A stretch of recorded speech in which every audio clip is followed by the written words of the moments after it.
I am Jade 13, a 12-year-old girl, the village shaman and exorcist. Everyone within a 10-mile radius respectfully calls me Aunt Nine. I rank 9th under the Palace of Yama and the Azure Emperor, the Central Emperor, the Ghost King, Kuyu, Oxhead, Horseface, and the Black and White Impermanents are all my senior brothers. One day, a woman knelt before my door, pleading for me to save her life. Her daughter had gone mad and wanted to marry a large black dog. I am disabled. My legs cannot stand. Only when I perform an exorcism and invite spirits and deities to possess me can I briefly experience the joy of standing upright. When I was 3 years old, my parents took me to a temple to offer incense. As a result, while bowing, the Vajra club in the hand of the stone Vajra statue fell and instantly shattered both my legs. Others might recover from such a bone injury in 100 days, but my legs seemed cursed. They wouldn't heal no matter what. Gossiping aunts then instigated my mother, saying that I had been cursed, and my legs broken by the 3 teachings' guardian deity, Vajra. They claimed I was unlucky, and keeping me would destroy the family. Consequently, through the joint efforts of my parents, I was reasonably lost. Fortunately, I was not destined to die, and was found by a blind master, known as 18 Hells, in a foul ditch. The old man said that Vajra, breaking my legs, was a sign that I was meant to eat the yin rice bowl, to work with the underworld. Those in the yin profession are destined to suffer 5 flaws and 3 deficits. A life of solitude and disability, essentially forsaking blessings, longevity, and luck. Thus, from the age of 5,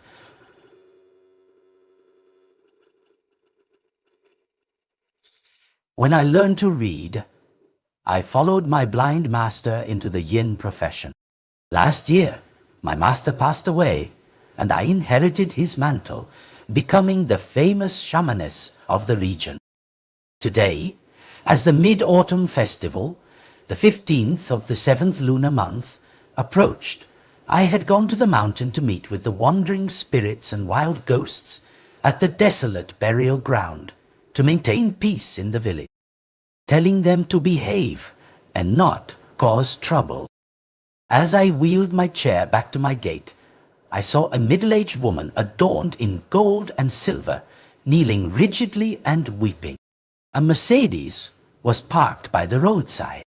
My heart sank. Could it be my birth mother, whom I hadn't seen in years, finally looking for me? The woman saw me emerge and wept even louder. "Little girl in the wheelchair, are you Aunt Nine? Please, save my daughter." So, she was here for business. I breathed a sigh of relief.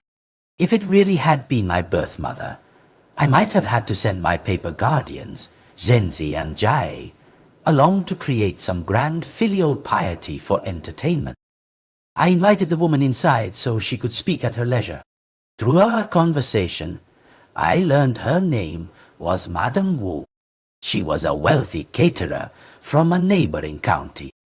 Her husband had died young, leaving her with only one cherished daughter, Wu Yue.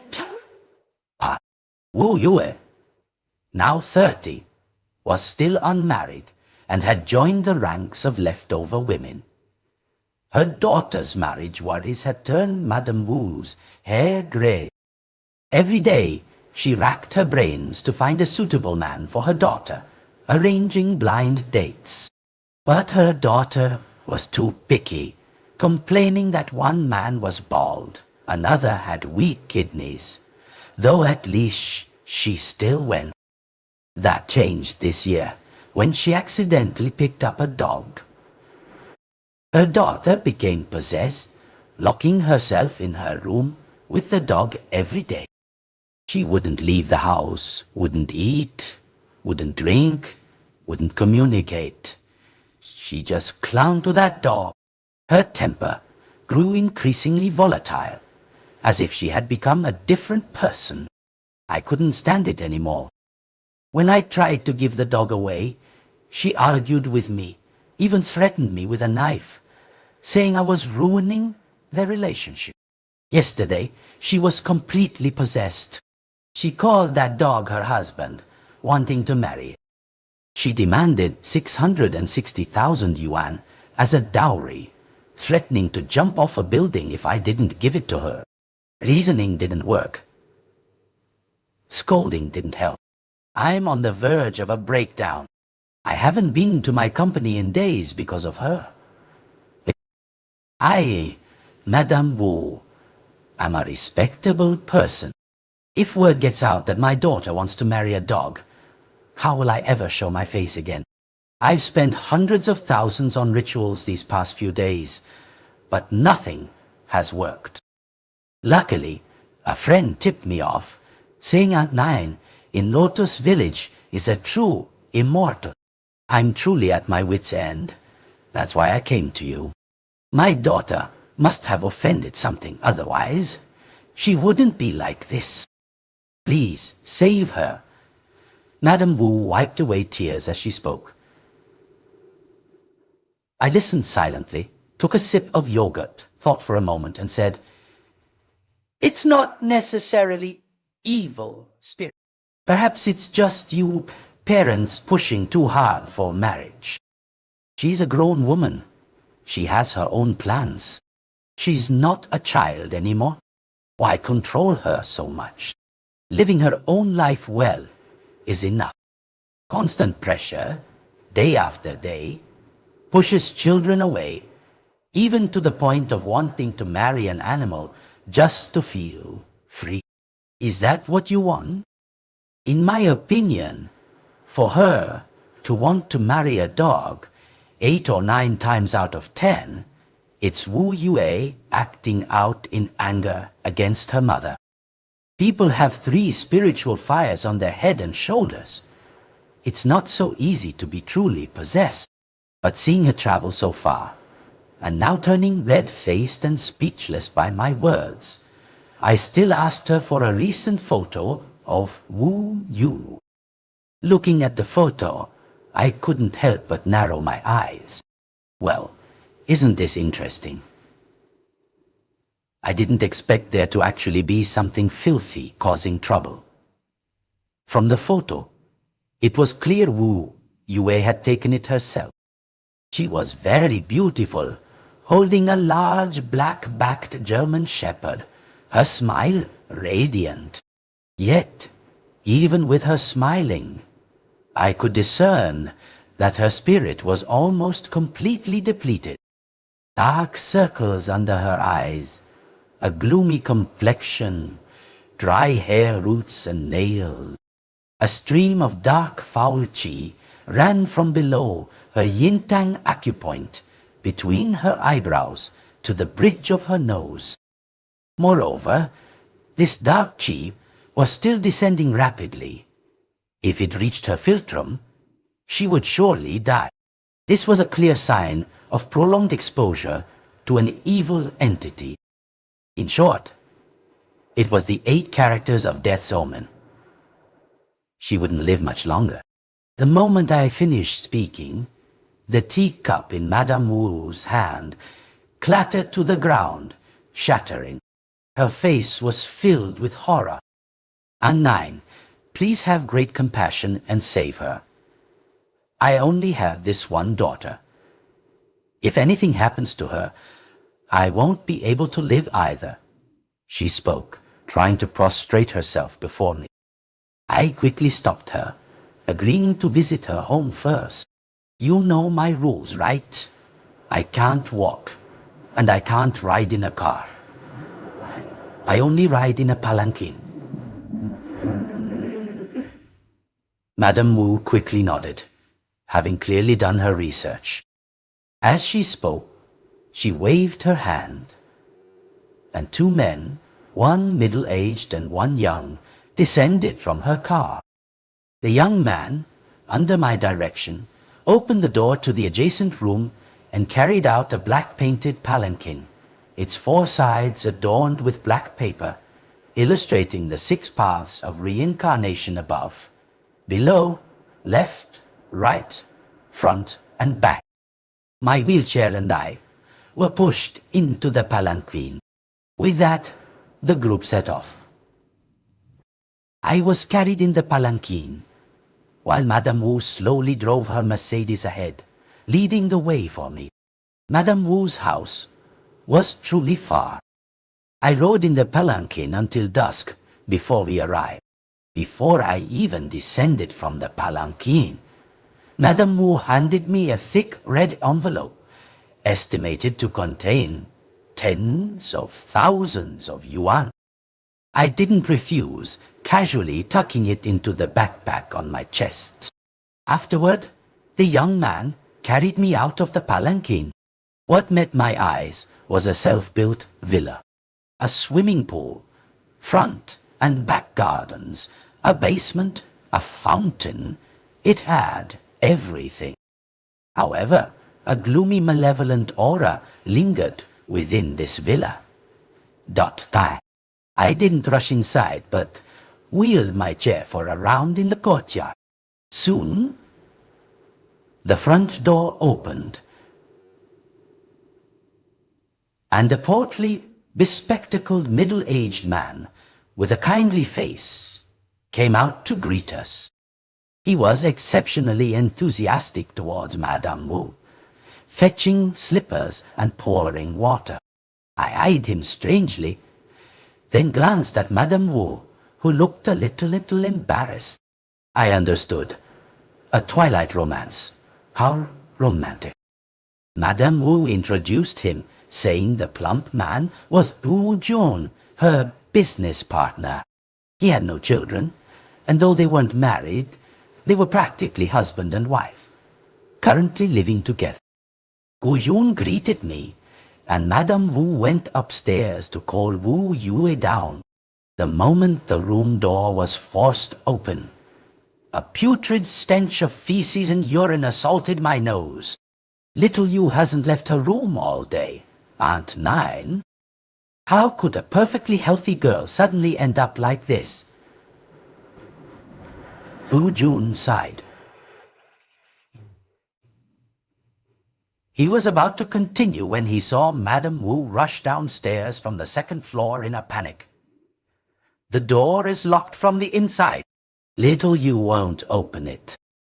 She's not answering her phone. She's not responding. Has something happened? She looked at Yu Jun and me, distraught. A sense of foreboding rose in my heart. Noyun, I quickly told them to break down the door. They turned on the lights, and we saw a young woman lying on the bed, naked. Her face was pale, lips purple, her whole body drenched in cold sweat, an expression of agony on her face. Her eyes stared blankly at the ceiling, wheezing and gasping, unable to speak. Yue. Madame Wu's legs went limp, nearly collapsing. Get her out of the room. Bring her downstairs, quickly, I roared.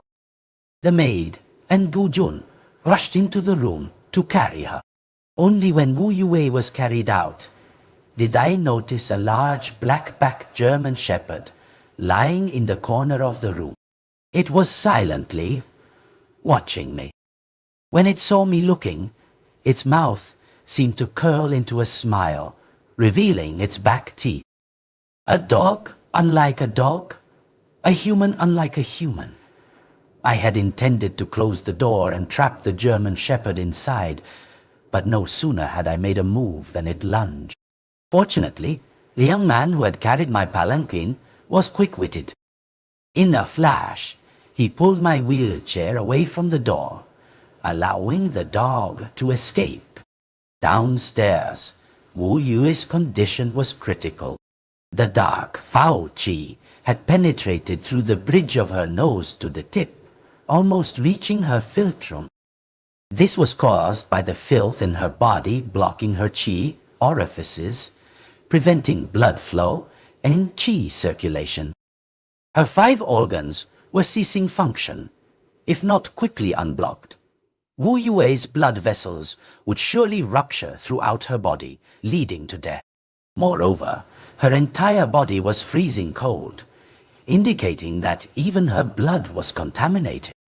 Prepare strong alcohol, the stronger the better, and bring all the fresh ginger, star anise, chili, and garlic in the house. I instructed. Then I took 3 incense sticks for offerings from my bag. My hands formed a seal, and with a gentle wave, the incense sticks immediately ignite. Hurry! Seeing my actions, they were momentarily stunned. I barked at them, and they quickly went to prepare. I rotated the tip of an incense stick 3 inches below Wu Yue's navel, using the incense smoke as ink to draw talismans and strike her chi orifices. When the incantation was complete, I quickly tapped the Densong acupoint on her chest 3 times with one hand. Oh! The next second, Wu Yue bent over and opened her mouth, uncontrollably spitting out a mouthful of foul black blood. After vomiting the dirty blood, her complexion improved slightly. By then, the strong alcohol had arrived. I told everyone present to divide the garlic, chili, and fresh ginger, and vigorously rub Wu Yue's palms, soles, and spine. I took a gulp of the strong alcohol, formed a hand seal to activate spiritual fire. Waiting for the talisman fire to flare, I turned Wu Yue onto her side, motioning for everyone to step back. I spat a mouthful of strong alcohol onto Wu Yue's back, and the spiritual fire immediately flared violently. Her back did not burn. Instead, thin wisps of smoke emerged from her skin. Hearing this gasp, I wiped the sweat from my brow, feeling much more at ease. Her chest was no longer sunken. It was now rising and falling, able to inhale yang energy. It was clear she had been saved. Miraculous! Du Yun watched Wu Yue's complexion slowly turn rosy, and her purple lips fade to pale, his face full of astonishment. But I had no time for their expressions. I took out my cinnabar brush and drew protective talismans on Wu Yue's abdomen and back. She's not awake yet. Take her to the hospital for recuperation first. Remember, don't wipe off the protective talismans on her body. I said in a low voice. Gu Yun hurriedly went to prepare the car. I took out an amulet and gave it to Madame Wu. Keep this amulet with you. Don't take it off. You all go ahead. I'll stay to deal with the filth in the house.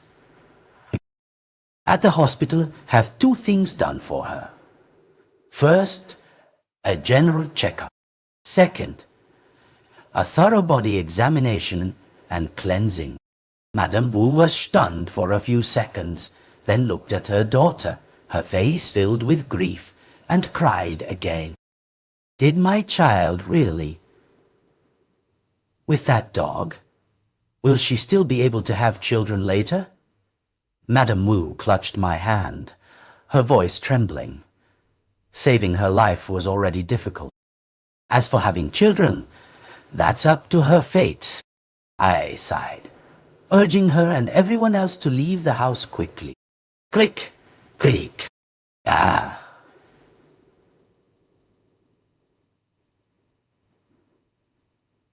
As the main door closed, I turned my gaze towards the corner of the second floor. A pair of eyes, glowing with an eerie green light, was intently staring at me. In that moment, the yin energy in the house surged violently. I glanced at my opponent and took out my spiritual weapon from my bag. Unlike the spiritual weapons of Taoist and Buddhist schools, such as command tokens, talismans, bells, or demon-subduing rulers, my spiritual weapon was a pair of copper scissors. The body of the copper scissors was cast in the shape of a yin-yang taiji symbol, and its back was engraved with the 6 paths of reincarnation from the underworld. The copper scissors were a deadly weapon, capable of severing souls and destroying spirits. 1 cut for life, 2 for death. Clutching the copper scissors, I recited an incantation. Waiting for the karma fire to flare, I swallowed a talisman whole, then rubbed my eyes with 2 fingers. Ghost eyes open, all beings reveal. My eyes turned completely black. The copper scissors in my hand emitted a faint golden glow. You know you can't escape. I'll give you 3 seconds to come down and talk to me. What courage do you have? Hiding in a dog's body. I lowered my head, resting the copper scissors across my knees. When I first arrived, I had walked around the courtyard, seemingly admiring the scenery. But in reality, I was setting up a confinement array to prevent the evil spirit from escaping. In the courtyard, I had thrown 7 iron nails, each adorned with a talisman, according to the 9 palaces and 8 trigrams formation. At the same time, I had pasted paper guardians, Zenzi and Jai, on the door to guard the main entrance. The core of the final trigram was myself. To break the array, one had to kill me first. But with the power of the evil entity in the house, killing me was still far beyond its ability. 3, 2, whoosh, ka. The copper scissors instantly flung out a streak of light, flying towards the second floor. This dog clearly hadn't learned its lesson, so I didn't need to hold back. Immediately, repeated barks echoed from the second floor. You little girl who practices dark magic, we have no grudge between us. So why meddle in others' affairs? It sounded extremely angry. People paid money. I resolved their troubles, I said calmly. Wu Yue was originally my cultivation vessel. I exchanged her. You know nothing, and yet you've stepped into karma. This Lord asks you, can you bear the consequences? This dog body is merely an avatar of mine. If you persist in being unreasonable and push me too far, I would rather detonate this avatar's soul than let you have your way. And I will seek revenge on you and Wu Yu's entire family. This Lord knows you have some background, but if I cannot kill you, can I not kill Wu Yue's entire family? If you don't believe me, go ahead and try. The growls mixed with barks, filled with rage. Are you threatening me? I narrowed my eyes, sliced my finger with the copper scissors, formed a hand seal, and used my blood essence to empower another incantation. In an instant, the light from the copper scissors flickered, and 3 illusory streaks of light materialized before me. I extended my finger and gently tapped them. The 3 streaks of light from the copper scissors immediately flew out with a buzzing sound. You know my origins, yet you still babble about cultivation vessels and defying heaven. Such things are unforgivable. If you are wise, quickly detonate your soul and flee. Afterward, tuck your tail and don't appear again as a dog. Otherwise, if even half a strand of hair falls from Wu Yue's family, I will hold you fully accountable. Swish, swish, swish. Ah, as the 3 streaks of light from the copper scissors flew upstairs. The black German shepherd was already covered in blood from the attack, but the beast, like a cornered dog, lunged down the stairs, ferociously pouncing on me. Its eyes held endless madness. Seeing this, I shook my head and sighed, chanting a divine summoning incantation. Iron-faced and impartial, heaven's net and earth's snare collect. Jade 13 humbly requests the warrior Judge Zhong Kui from the underworld. The next moment, a chiding laugh echoed in my ear. Little Nine, you finally decided to let your second brother possess you. As soon as he finished speaking, a young man in a red robe stepped out from behind. His face would alternate between a handsome pale countenance and a demonic face with beard like needles. The 2 faces rapidly changed. As soon as the figure appeared, he wanted to merge into my body. I blushed slightly in embarrassment, quickly stopping him. Oh, don't possess me. It's just an avatar soul. You can destroy it without needing a physical body. The young man looked a bit disappointed. So, I'm just here as a backup? Just then, the black German shepherd lunged right in front of me. The young man instantly blocked me, grabbed the dog's neck, and squeezed hard. A milky white avatar soul flew out from the dog's head. The young man crushed it into a fist-sized ball and swallowed it whole. Too weak, Little Nine. Can't you give your second brother something more challenging? These minnows aren't even enough to fill me up. Before he could finish speaking, I began chanting the incantation to dismiss the deity. Great matters resolved, small matters completed. With a sprinkle, spirits return. As you depart, I offer you 3 drum beats, urging you to cultivate toward immortality. Amidst his protests, the young man's ethereal form quickly faded and disappeared. As I opened the main gate, I turned to look back. The corpse of the black German shepherd had collapsed onto the ground, silent. It seemed that its avatar soul had been swallowed by Zhong Kui before it could detonate, vanishing into thin air. The palanquin bearer saw the door open and quickly came forward to greet me.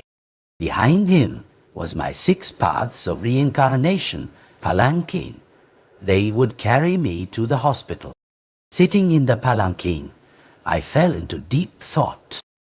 That evil entity had an avatar soul, was even in a dog's body, and could withstand a blow from my copper scissors. It certainly had some cultivation. It wasn't like an evil god, nor was it a ghost. Could it be a spirit monster from the deep mountains? It also said Wu Yue was a cultivation vessel that had been exchanged. I narrowed my eyes. It seemed this matter was not as simple as it appeared to be, just a common evil. Thinking of this, my heart stirred. Since riding in the palanquin was a bit boring, I casually chatted with the young man carrying the palanquin in front. How long have you been with Madame Wu? Let me think.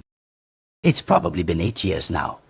Since about a year before Mr. Gu met Madame Wu, I've always been Madame Wu's driver. Mr. Gu, Wu Jun. In Wu. This man made me pay more attention. He lived with Madame Wu and her daughter every day. If this was a premeditated scheme, he was indeed the easiest and most suspicious person to carry it out. As the saying goes, the worst enemy is often within the house. What do you think of Gujun? After some thought, I asked softly. A flicker of awkwardness seemed to cross the palanquin bearer's face, and he immediately fell silent. Seeing this, a strange feeling arose in my heart. Could Madame Wu's lover truly be problematic? Just then, we arrived at the hospital. The palanquin bearers stopped, carried me down, and the young man leaned close to my ear, whispering, "Mr. Wu secretly asked about Miss Wu's private matters, and their relationship isn't good. They've even resorted to physical violence." After saying this, he sighed, then pointed to his mouth and waved his hand, seemingly helpless. I nodded, not asking further. He relied on the Wu family for his livelihood. It was normal for him not to speak ill of his employer. It seemed I needed to keep a closer eye on Gajun. In the hospital room, Wu Yue was still unconscious, but her complexion was much better, and the dark foul qi extending from her forehead had significantly faded. I took her pulse. She should wake up tonight.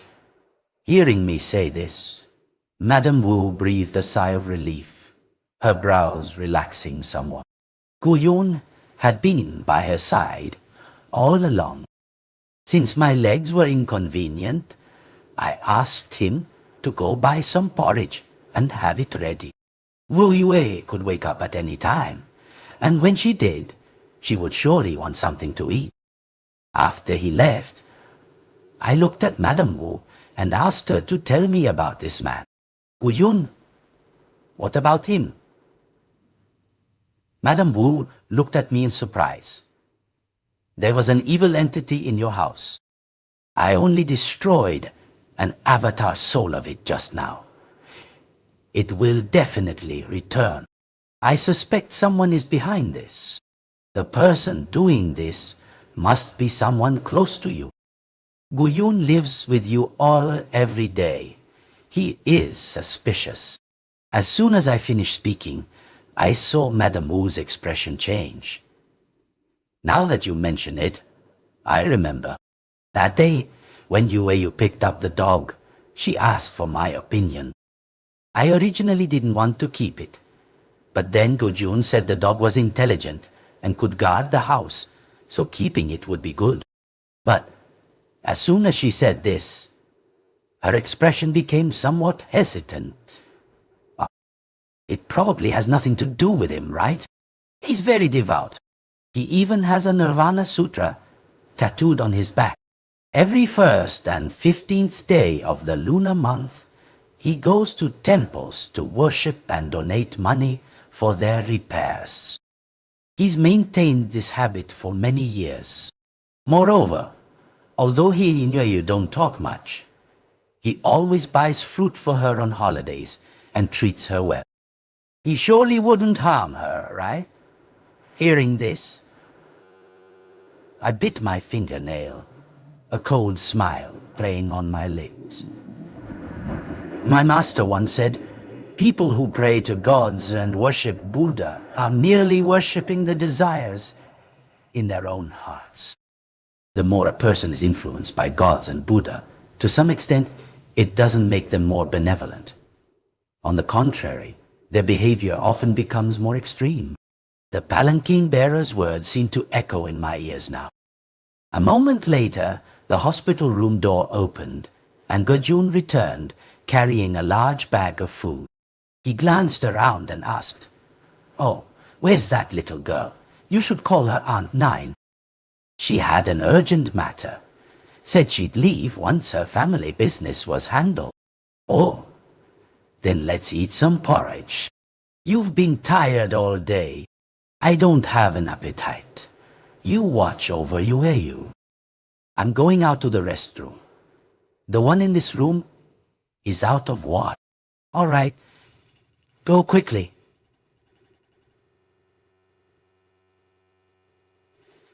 Very soon, only Gajun remained in the hospital room. He finished tidying up, closed the door, stood up, and walked to the bedside. He fumbled in his clothes, took something out, and tucked it under Wu Yue's pillow. This scene, however, had long been clearly witnessed by me through the eyes of a paper figure I had placed on the bedside table. After waiting for 5 minutes with no further activity, I took out my phone and messaged Madame Wu, telling her to take Gu Jun away.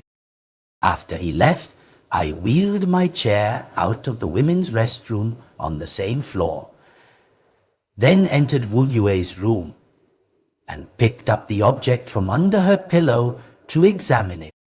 So, it's a protective amulet. It had a carving of a Kala Bodhisattva holding an amulet.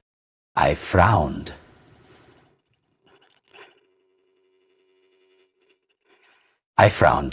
Just then, Wu Yu's eyelids fluttered, and she opened her eyes. I saw her lips were a little dry, so I got her a cup of water and helped her take a sip. Who are you? Why am I here? A look of pain crossed her face, and she clutched her head, seeming to have a headache. I told her the whole story. She looked a little dazed. So everything in my dreams was real. She murmured, then quickly grabbed my hand, her face filled with fear and panic. Aunt Nine, please save me. I dreamed of being bullied by a man completely covered in fur, a muscular man with a wolf's head, repeatedly pressing down on me, bullying me. I'm so scared.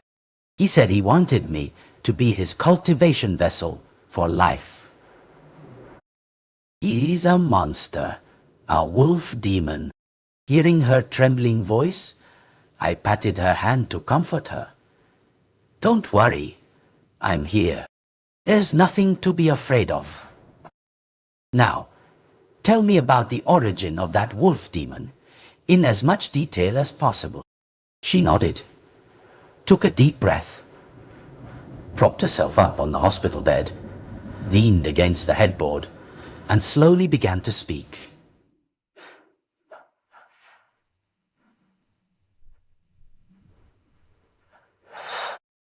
That day, my friends invited me to the riverside to light fireworks for New Year's. We played until past 3:00 a.m. Some people had been drinking and couldn't drive.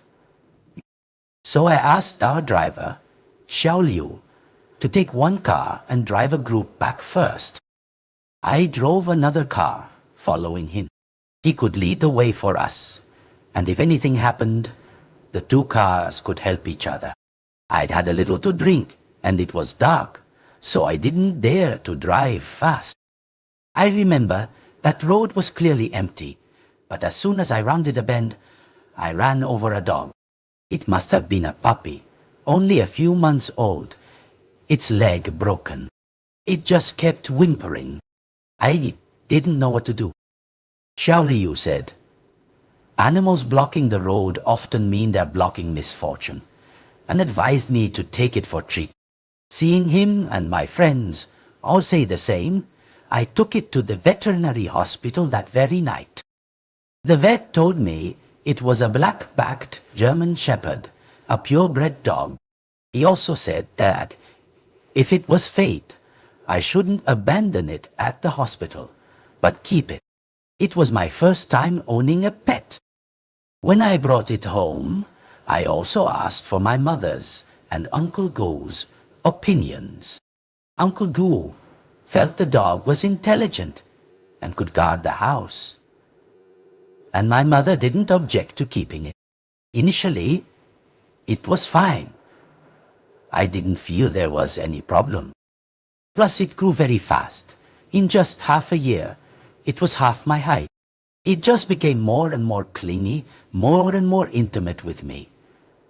I was very happy because it looked impressive when I took it out. But one day, I woke up and smelled a very strong fishy odor on my blanket. At this point, Wu Yue's breathing became somewhat ragged. She couldn't help but clutch her blanket, trembling, her eyes filled with fear and shame. That dog was right by my bed, staring at me. I felt it was very different that day, a kind of desire that only humans possess. I could even feel it in its eye. I was a bit angry and kicked it away. From that day on, I had nightmares almost every night and was very tired during the day. At that time, my relationship with my mother wasn't very good, and the pressure from blind dates was immense. I just thought it was due to these reasons that I was dreaming like this, so I didn't take it to heart. Later, my mother and I had a big argument. I was so angry that I said I wanted that dog as my husband and told her to give me a bride price. But these were just jokes, words said in anger, not meant to be taken seriously at all. I regretted saying them, but in my anger, I didn't explain much. Who knew that when I went to sleep that night, I would dream of that monster I just told you about. It kept tormenting me. In the dream, it was very painful, very uncomfortable. My body felt it. I really wanted to wake up, but I couldn't. That feeling was absolute despair. As she spoke, Wu Yue began to cry again. After listening to Wu Yue's account, I was silent. I was about to take out my phone to text Madame Wu to tell them to return when the hospital room door opened. I tilted my head and saw it was the palanquin bearer. At this moment, his face was panic. He glanced at the newly awakened Wu Yue, then gestured for me to speak outside.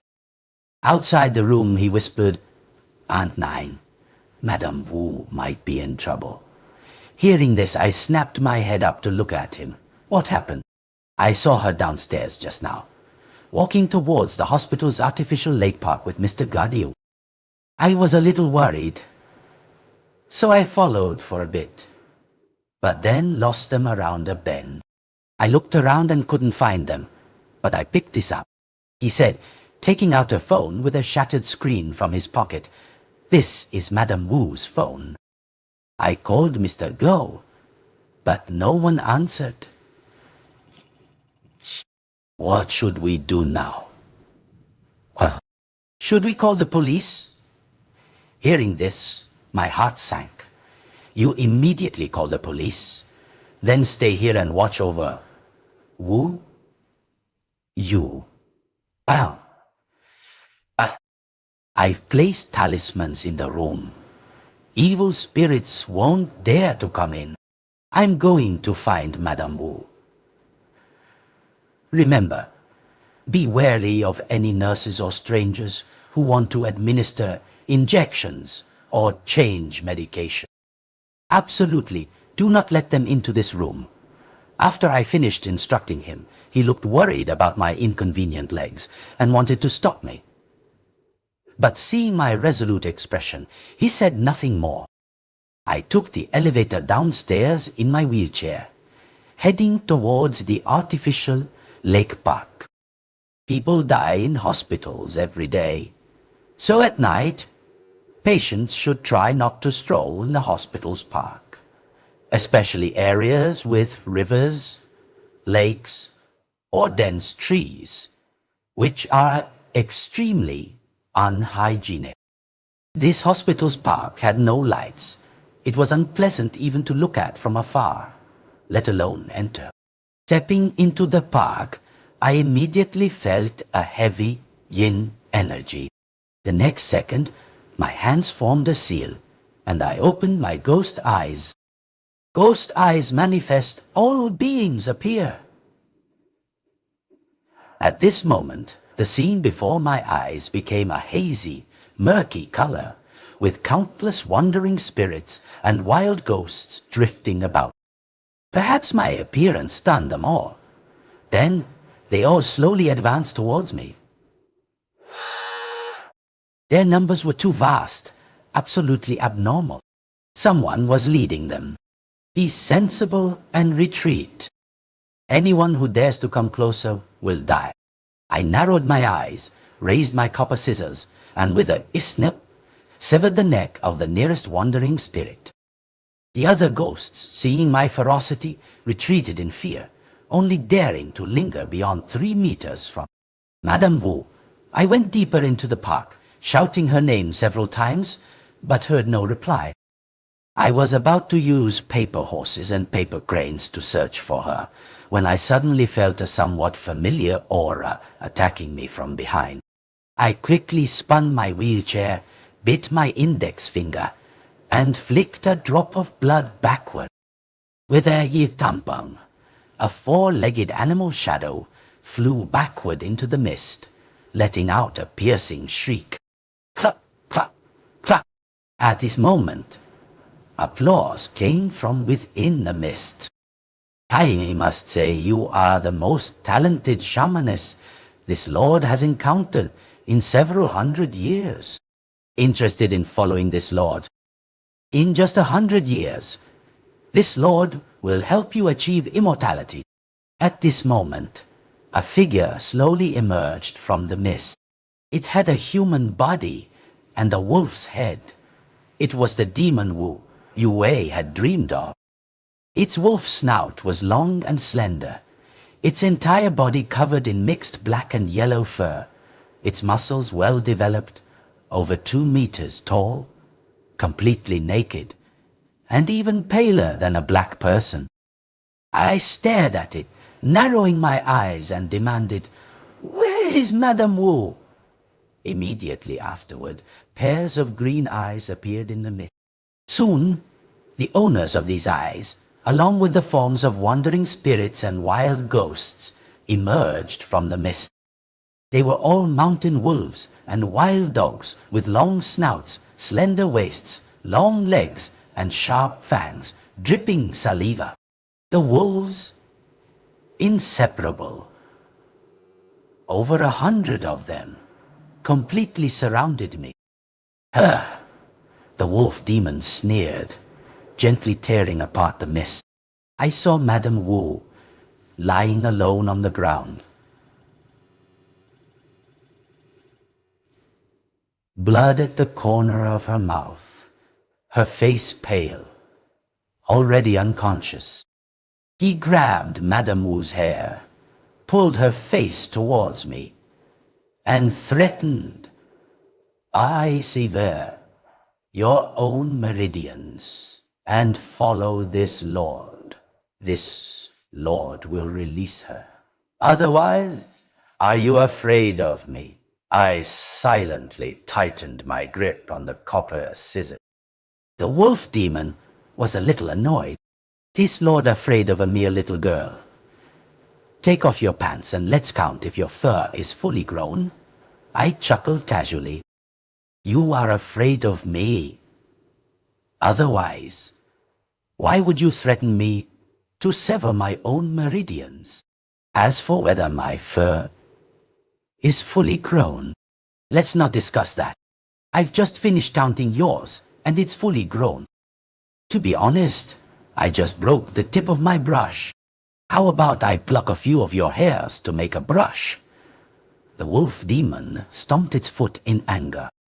"You dare to mock this lord?" I snorted coldly, directly chanting an incantation and forming a seal. "You just love talking nonsense. Spiritual arrow." At this moment, the copper scissors glowed, shooting out like an arrow. Fifth, 3.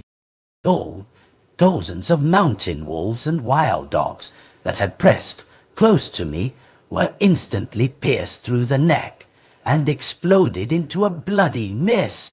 The wolf demon furiously grabbed Madame Wu's neck. "Are you not afraid I'll really kill her?"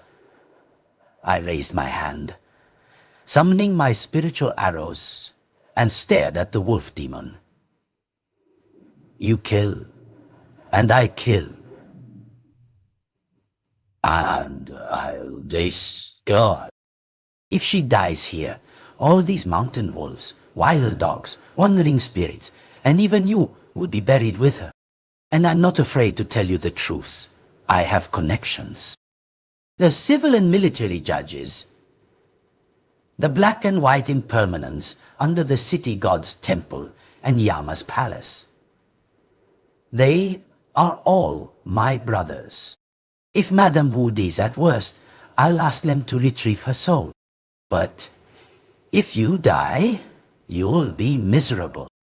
Your souls will be scattered, and spirits dissipated, gone forever. If any remnant souls reach the underworld, then they'll be at my mercy. Roasted whole wolf probably tastes pretty good. Wait. The wolf demon's eyelids twitched uncontrollably upon hearing this. He probably hadn't expected someone to speak so boldly about having such powerful connections. This lord has cultivated for several hundred years. Naturally, I won't stoop to bickering with a woman. Consider this your victory. One should always leave a way out in life. We may meet again. This lord is leaving. With that, he threw Madame Wu at my feet. I breathed a sigh of relief. If I don't have to fight, I prefer not to. I bent down to help Madame Wu. But in that instant, I felt a sharp killing intent. You think you can truly scare this lord? Today, this lord will personally teach you to be scattered, soul, and spirit. Let's see how you'll go and make a complaint then. Today, this old man will teach you what it means to suffer a loss. Pay with your life. In that moment, 70 or 80 mountain wolves lunged at me. Behind them, a giant wolf, dozens of meters tall, opened its blood-stained mouth and bit towards me. The corner of my mouth curved into a smile. I rested the copper scissors across my lap, then touched my index finger to my forehead, clasped my palms together before my lower abdomen, and began chanting a divine summoning incantation. 3 realms decree, supreme triple chi, golden dragon divine arrow. Chi activates a spirit, decree unfolds. Humbly invite the responsive immortal maiden, Qiong Shao, to assist in slaying demons. As soon as the incantation finished, thunder and lightning suddenly rumbled in the sky. Streaks of lightning exploded, and a figure, welcomed by 9 bolts of lightning, descended. She was exquisitely beautiful, adorned in feathered robes, her feet clad in 5-colored boots, a golden crown and golden hairpin, utterly majestic. It was the second immortal maiden, Qiong Shao, one of the 3 responsive immortal maidens. Immortal maiden, Qiong Shao, was immortal. Maiden Yung Shao's younger sister, with a bit more playfulness than her elder sister. The goddess looked at me and smiled, saying, "You again, little girl. Last time you invited my sister to descend and slay a demon. This time you've invited me. It seems my sisters and I are all doing your bidding." I, in my wheelchair, quickly clasped my hands in obeisance. "Your Highness, please forgive this little one. I wouldn't dare. It's mainly that this demon is very powerful. This little one thought only you, 3 great powerful beings, could subdue it." Immortal maiden, Qiong Shao, chuckled. "No need to call me your Highness. Yeah, I'll not easy. Tanonaya, in tease, Al, Anananao, and okay. Strictly speaking, you should call me Auntie. Regarding this form of address, I was a little bewildered. Auntie? Auntie?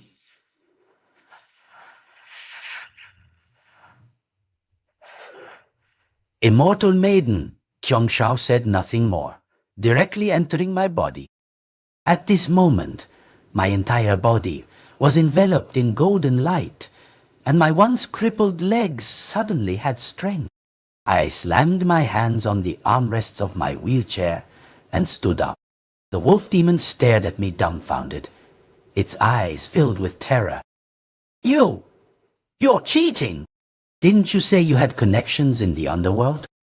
How can you even invite such a widely powerful deity as the responsive immortal maiden? Nonsense! Possessed by immortal maiden Kyongshao, I snorted coldly, my gaze, like lightning, shot towards the wolf demon. The wolf demon was instantly paralyzed, unable to move. The next moment, a sword light flashed in my hand, and a massive wolf head directly rolled to the ground. The headless wolf demon corpse fell, and its spirit flew out from the corpse, attempting to escape. You filthy creature! Still trying to run? Immediately afterward, a golden dipper flew out from my sleeve, sucking the wolf demon's soul into it. This object was the Hunyuan Golden Dipper, renowned for its ferocity in the investiture of the gods. After immortal maiden, Kyongshong, Shao withdrew from my body. I gasped for breath, for a long time. Only then did I call the hospital, telling the nurses to come and take Madame Wu back. As soon as they left, my phone rang. It was Gu. I answered. Hello? R9, your foresight is like a god. You caught him. When I wheeled my chair to the scene, Xiao Liu, the palanquin bearer, had already been beaten black and blue by 7 or 8 tall black-clad men on the hospital rooftop. Yu Yue, whom he'd drugged into unconsciousness, had already been taken back to her room on a stretcher. Guyun and everyone else moved aside when they saw me arrive. Aunt Nine, save me. This has nothing to do with me. Absolutely nothing. It was him. It was Gu Jun who sent people to kidnap Wu Yue. I just wanted to help her escape. Did you forget? I was the one who carried you here earlier. The palanquin bearer, seeing me, looked as if he had seen a savior, quickly pleading for his life. I closed my eyes, somewhat annoyed by his thoughtless words. Your master wolf has just been killed by me. I'll only ask you one thing. Why did you harm Wu Yue? He looked at me in disbelief, shaking his head repeatedly. Unjust. This is unjust, Aunt Nine. I was pretending to be stupid. I was the one who told Gu Jun to catch you. Initially, I truly suspected Gu Jun. But when I discovered that Buddhist amulet in the hospital room, my suspicion of him vanished. The Buddhist amulet he placed under Wu Yue's pillow was consecrated, surrounded by golden chi, with Akala Bodhisattva's protection. This was the best proof. From the moment we left the villa, you gradually misled me, trying to direct suspicion towards Gu Jun, making me doubt him. Then, you deliberately led me to the artificial lake park, precisely to abduct Wu Yue from the hospital. All of this was a conspiracy between you and that wolf, wasn't it? You overestimated that wolf. Did you think he could kill me in the artificial lake park?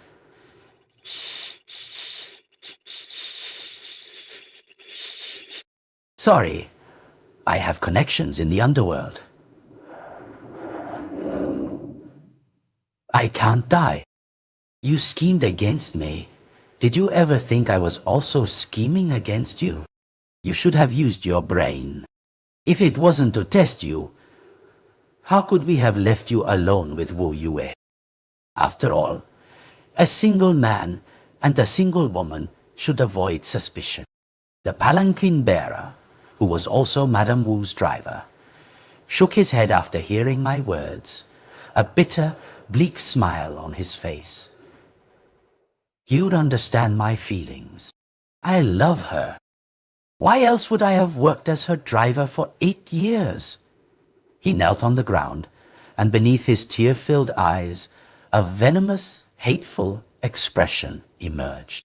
Only then did I learn his name was Liu Shaosan. Wu Yue and he were college classmates. They met at a social event. He was captivated by Wu Yue's performance and couldn't tear himself away. But due to his personality, he dared not approach her for contact information. Afterward, he secretly observed Wu Yue, learning her preferences, loving what she loved. Because Wu Yue was 2 years ahead of him, it wasn't until close to graduation that he finally mustered the courage to ask for her contact information once, but was unfortunately rejected. Still, he wasn't disheartened. After graduation, he tried every possible way to find his way into Wu Yue's family company. He initially wanted to apply for an office job, but unexpectedly became a driver. This thrilled him. On his first day of work, he made himself impeccably clean and handsome.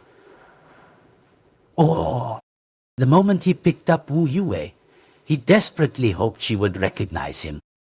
He played the song Wu Yu had sung years ago in the car, and even sprayed the scent of camellia that he remembered Wu Yue wear. But for Wu Yue, he was just a fleeting acquaintance. Wu Yue had long forgotten him, didn't even remember who he was. But he remained undeterred. For 8 years, he quietly worked as a driver. He could wait. He was willing to sacrifice himself. But his family couldn't bear to see their son, in his 30s, still unmarried and only working as a driver, living day by day. That's when his desires took over. In the next 3 years, he secretly sabotaged several of Wu Yue's relationships and dozens of blind dates. Last year, he finally couldn't hold back anymore. He confessed his feelings to Wu Yue in the car. Wu knew that her second rejection would infuriate him. He tried to kiss Wu Yue by force, but a slap from Wu Yue and a single sentence completely shattered his hopes. We are not of equal social standing. My mother would never agree to me marrying a driver. I've never liked you. You can leave tomorrow. That night, Liu Shaosan knelt and kowtowed, begging Wu Yue not to fire him and promising never to harbor any dark intentions again. Although Wu Yue agreed, Liu Shaosan fundamentally wouldn't give up. His hometown was in a remote rural area, and he knew there was a wolf god statue on the mountain in his village. He went to worship the wolf god, promising to offer a soul to its body, only asking the wolf god to help him obtain Wu Yue. After the ritual, he wrote Wu Yue's 8 characters on a yellow paper and burned it before the wolf god statue. The wolf god was indeed potent. It quickly took action. It materialized an avatar soul and entered the body of a black-backed German shepherd, then deliberately arranged for Wu Yue to rescue it. Being together day and night made it easy to enchant Wu Yu. The wolf god had indeed promised Liu Shaosan that he would have Wu Yu, but it happened in a dream. In the dream, the wolf god humiliated Wu Yue, while Liu Shaosan transformed into a wild dog, watching from the sideline. Liu Shaosan was utterly disappointed, hating the wolf god, but he dared not resist. He slowly stood up, glaring at me, taking a few steps back, a smile spreading on his lips. You all lied to me. You all lied to me. The wolf god to me, and you all lied to me. With that, his body fell backward. Foot! Clearly, his body hit the ground, startling birds into scattering. When I went downstairs, I found Gu Jun already guarding Madame Wu's hospital room, feeding her porridge. Wu Yue had also woken up by then. A song was playing on her mobile phone by the bedside, because love won't easily bring sorrow, so everything is the appearance of happiness.